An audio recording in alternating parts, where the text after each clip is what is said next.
L'adverbi ans també és una paraula que a vegades la gent se la corregeix.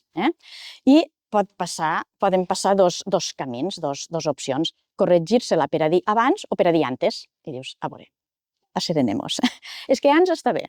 I a més, no veus que ans està dins de abans? Tens ab, és una preposició, i després tens ans. Doncs ja està, si diem ans, i no és únic d'aquí, l'ans és bastant universal a la llengua. Hòmens i jovens són les formes primeres de la llengua, perquè el llatí ja tenia estes enes. Llavors també aquí hi ha una mentida, estes universals o pseudoinformació o fake news. I diuen que nosaltres afegim la ena. No, nosaltres no l'afegim, és que els que diuen homes i joves la perden. Això en llatí era homine, i llavors hi havia ja esta ena, i nosaltres la mantenim. Una persona que digui homes, quan fa el diminutiu, li ha de sortir esta ena, diu homenet. Vull dir que la mateixa ena que nosaltres estem dient a hòmens és la que ells tenen quan diuen homenet. Hi havia un repertori d'una dotzena de paraules, màrgens, vèrgens, arribava això a unes 12. Estem ja perdent lo tret, estem perdent hòmens i jovens. Si mirem la gramàtica de l'Institut d'Estudis Catalans, veurem que estan els dos plurals, hòmens i homes i jovens i joves. S'han de vehicular en normalitat. A on? Sobretot a la zona on els parlants diu, a on és propi, però tenen els dies comptats també. Voldria dir una paraula que també té les hores comptades i jo li estic donant oxigen, a veure si revifa, que és la paraula raïl.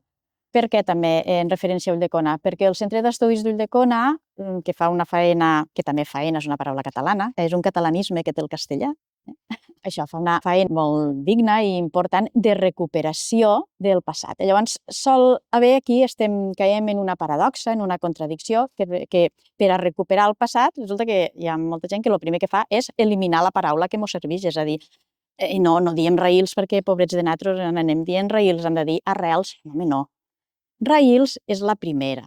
I d'aquí després surt arrel, després surt rel, i la A, esta és la mateixa A que diem abans de la 9.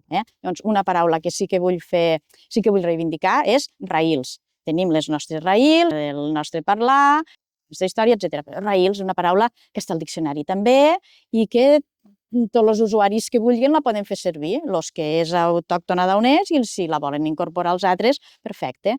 I raïls se fa servir especialment a Ulldecona o també en altres pobles també, no? Raïls la tenim a l'occidental, la tenim dins del tortosí i la tenim a tot el valencià.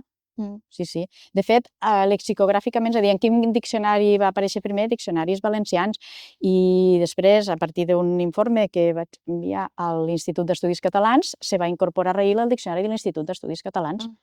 Perquè havia d'estar, no podia ser que només hi hagués arrel, quan la primera és raïl, i hi havia tota una part de parlants que mos sentíem òrfens és una altra dels hòmens i jovens, no?